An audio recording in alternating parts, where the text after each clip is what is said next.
Quais exames você deve fazer para descobrir qual o motivo do seu cansaço, da sua falta de ar? Eu não sei. Eu tenho aqui uma lista de exames de laboratório. Esse vídeo vai ser focado em exames de laboratório, que a gente consegue identificar de onde está vindo sua falta de ar e o seu cansaço. Então, se você está sofrendo de cansaço ou falta de ar, bora aqui comigo nesse vídeo, que eu tenho certeza que esse vídeo aqui vai ajudar a, se não descobrir a sua causa, pelo menos afastar um monte de possíveis causas, e aí, é claro, vai ficar mais fácil acabar fechando o seu diagnóstico. Eu não vou falar de eletro, não vou falar de eco, não vou falar exame nenhum. Exame de sangue, exame de laboratório que eu vou fazer. Se eu sentir que vocês gostaram desse vídeo, aí sim, eu vou trazer uma segunda parte de como é que eu faço investigação de falta de ar e de cansaço com outros exames. E se você já está acostumado aqui no canal, já sabe que vem vídeo de qualidade, já senta o dedo aí, dá um like, que isso aqui ajuda demais. Agora, se você ainda não sabe, se você não conhece aqui o canal, segura, veja se no final do vídeo você achar que eu mereço o seu like, aí sim, você dá o like, se inscreve para continuar recebendo conteúdos que nem esse aqui. A primeira coisa que você precisa saber é que quem faz o diagnóstico não é exame, é o médico, sou eu que faço o diagnóstico. O exame ele me auxilia no diagnóstico, ou muitas das vezes ele me auxilia a excluir o diagnóstico. Às vezes o paciente fica chateado que o exame não deu nada, mas às vezes o médico quer isso. Às vezes ele está com três opções, ou é A, ou é B, ou é C. Ele pede o exame, não é A, não é B, sobrou a C. Pronto, ele fez o diagnóstico. É assim que a gente faz. E nesse vídeo aqui eu vou separar para vocês em três partes. O primeiro, que são os exames que são essenciais. O paciente chegou comigo aqui, reclamou de cansaço, reclamou de falta de ar, eu vou pedir esses exames. Aí nós temos aqueles exames que são intermediários, já são de segunda linha, que é interessante pedir também.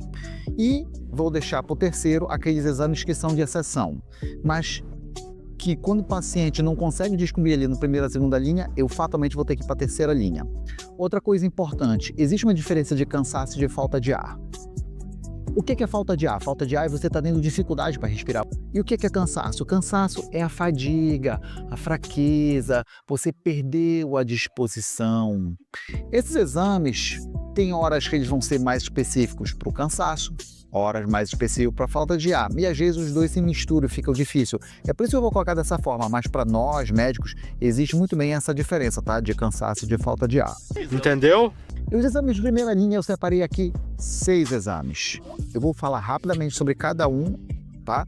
E qual o principal motivo de pedir cada um. Então vamos lá. O primeiro logo que não pode faltar é óbvio, hemograma. Por quê? Porque hemograma eu quero ver principalmente duas coisas. Anemia dá muito cansaço, e processo infeccioso. Se seus leucócitos estiverem muito altos, talvez você esteja com uma infecção, por isso você está tendo cansaço. No segundo, nós vamos ver os hormônios da tireoide. Então vai ser o TSH e o T4 livre.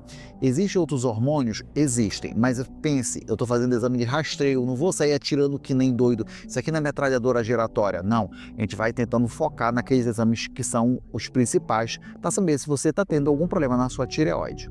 O terceiro é a glicemia de jejum. Por quê? Porque diabetes também dá cansaço. Eu já peguei vários pacientes e não é infrequente o paciente chega reclamando de cansaço, na verdade, aí está com a glicemia acima de 300. E aí, já aproveitando o gancho, a gente já coloca a hemoglobina glicada. Por quê? Porque a glicemia de jejum, ela vê aquela glicose pontual. Eu falo para o meu paciente que como se fosse uma foto naquele momento. A hemoglobina glicada é um filme, ela avalia a sua glicose nos últimos 3 meses. Então, ela dá para avaliar bem melhor. Os dois juntos ali é excelente. Em quinto, eu vou colocar ali junto ureia e creatinina. Para quê? Para saber como é que está a sua função renal. Ora, é o rim que coloca as impurezas para fora. Eu quero saber se seu rim está funcionando direito. E por último, óbvio, um exame de fezes. Se quem não conhece histórias de pessoas que estavam cansadas porque estava com parasitose intestinal, né? Estava ali com ameba, então tem que ter, ali é obrigatório. Ui, que horror! Agora lá vamos para a lista que eu chamo de segunda linha, aquelas que eventualmente eu posso pedir. Lembrando que aqui o negócio começa também a ficar mais caro. Eu começo a pedir outros exames, então o médico tem que pensar numa coisa que a gente chama na medicina de custo-benefício. Será que vale a pena pedir esse exame para todo mundo? Então veja, aqueles primeiro lá eu vou pedir para todo mundo. Esse daqui, talvez eu já comece a pedir. Já você vai ver que já o de terceira linha vai ser a exceção eu pedir. Mas vamos lá, vamos começar aqui a nossa lista e vamos começar falando sobre o ferro e a ferritina. Para quê? Para saber como é que está a sua reserva de ferro. Lembra que eu falei que o ferro ele é importante para formar as hemácias, que as hemácias que levam oxigênio no corpo. Então, sua reserva de ferro está baixa, isso aí pode favorecer você a ter uma anemia e aí com isso ter o cansaço. Mas assim, se você tiver um ferro baixo, não vai lhe dar cansaço. Por isso que eu falei, é um exame de mais de segunda linha. O hemograma supre muito bem aí. E aí depois nós vamos para as vitaminas, e a principal delas qual é? Vitamina B12. Ou coisa boa para dar cansaço é falta de vitamina B12. Você pode colocar outras vitaminas? Pode, como por exemplo, ácido fólico, você pode colocar vitamina B12, vitamina A, ok. Mas realmente a vitamina que a gente vai investigar cansaço é a vitamina B12. E a principal fonte de vitamina B12 é origem animal. Carne, frango, peixe, ovo, leite.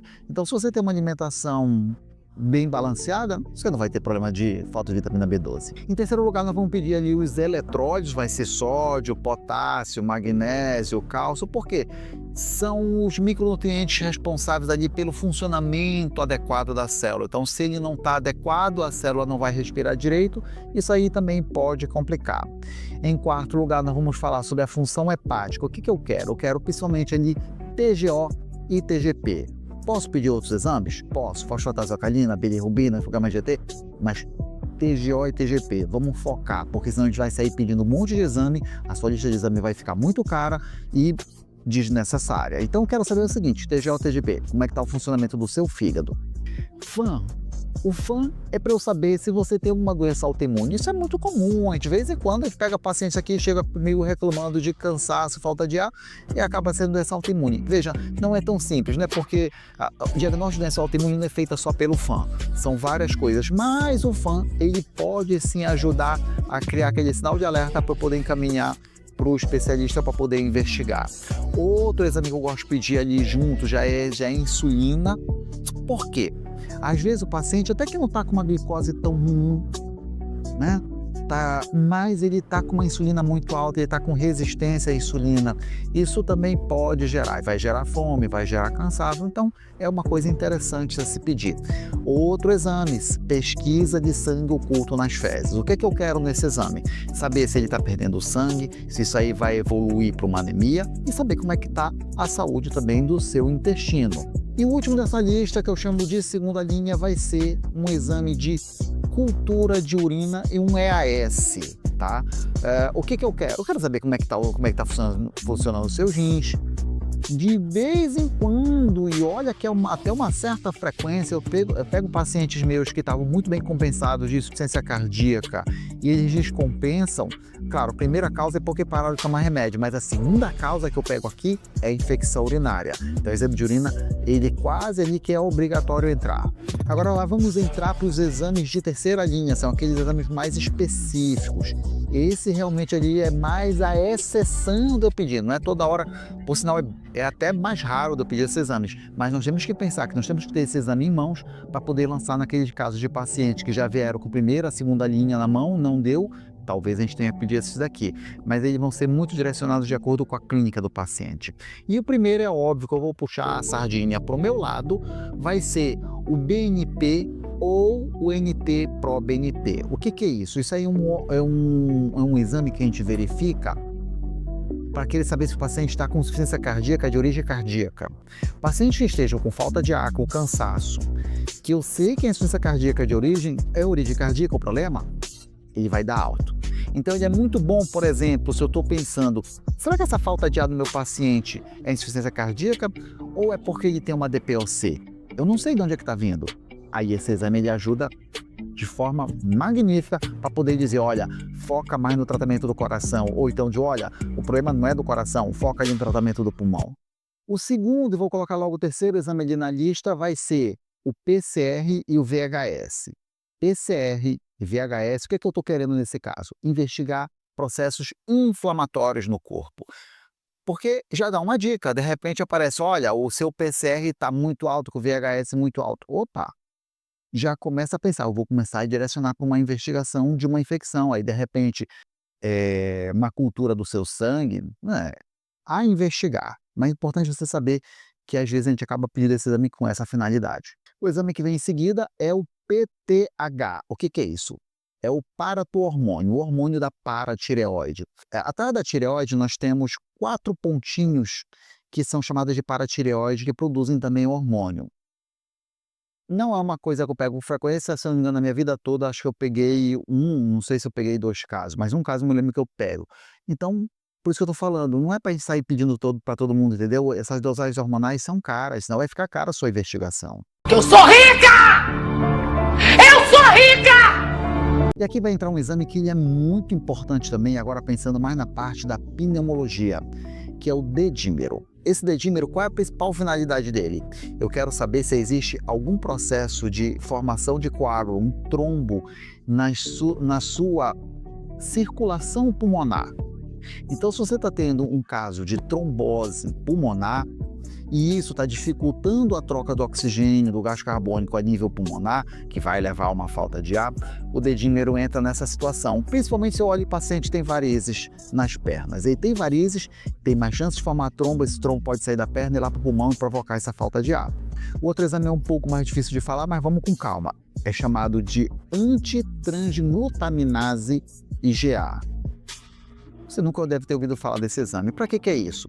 Eu estou pensando em investigar doença celíaca. Isso aqui é mais um viés meu. Por quê? Porque eu tenho uma esposa que tem doença celíaca em casa. Doença celíaca é aquela pessoa que, vamos dizer, intolerância ao glúten no nível máximo. E ela sente muito cansaço. Antigamente ela sentia muito cansaço, muita fadiga. E aí foi descobrir o que era? Doença celíaca. Então por isso que eu acabo colocando. E para a gente finalizar a lista, o cortisol. Por quê? Porque o cortisol é o hormônio do estresse. De repente a pessoa está com cortisol lá em cima, é porque ela está dormindo pouco, ela está dormindo mal, ela está estressada. Todo mundo sabe que quando está estressado a gente dorme mal. E às vezes o cansaço é porque você não está dormindo bem, você está dormindo pouco. E pronto, já resolveria. Talvez você deva estar achando estranho.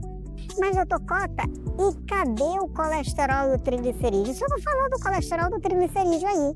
Não falei porque colesterol e triglicerídeo alto, quem acompanha meu vídeo já sabe, não dá sintoma. Colesterol não dá dormência, não dá dor de cabeça, não dá cansaço, dá nada. O problema é quando ele entope. Se entupiu sua artéria, aí sim vai dar consequência da artéria entupida, mas não porque o colesterol alto dá sintomas. Eu vou acabar pedindo ele para fazer, já que eu sou cardiologista, para investigar, avaliar seu risco cardiovascular? Vou, mas não com essa finalidade. Sabia não? E aí, você conseguiu anotar essa lista de exames para poder chegar e conversar com seu médico? Doutor, olha, bora fazer essa lista de exames, só que cuidado, se você for pedir tudo isso aí, talvez vá sair caro. Então tem que ver o que vale realmente a pena pedir dessa lista ou não. E se você chegou até aqui é porque eu sei que você gostou. Então se você gostou, eu sei que eu mereço seu like. Aproveita e se inscreva no canal para continuar recebendo vídeos que nem esse, de fácil entendimento. Claro, com uma pitadinha de humor. Se tiver dúvida, coloca aí nos comentários. E eu quero saber principalmente o seguinte. Quero no comentário o seguinte. Se você está querendo um vídeo sobre cansaço, investigação de outros exames, como por exemplo ecocardiograma, exame na esteira, coloca aí nos comentários. Eu quero a segunda parte, que aí se eu ver que as pessoas realmente estão querendo a segunda parte, eu vou fazer uma segunda parte nos outros exames para investigação de falta de ar, tá bom? Um forte abraço, Deus abençoe e nos veremos no próximo vídeo.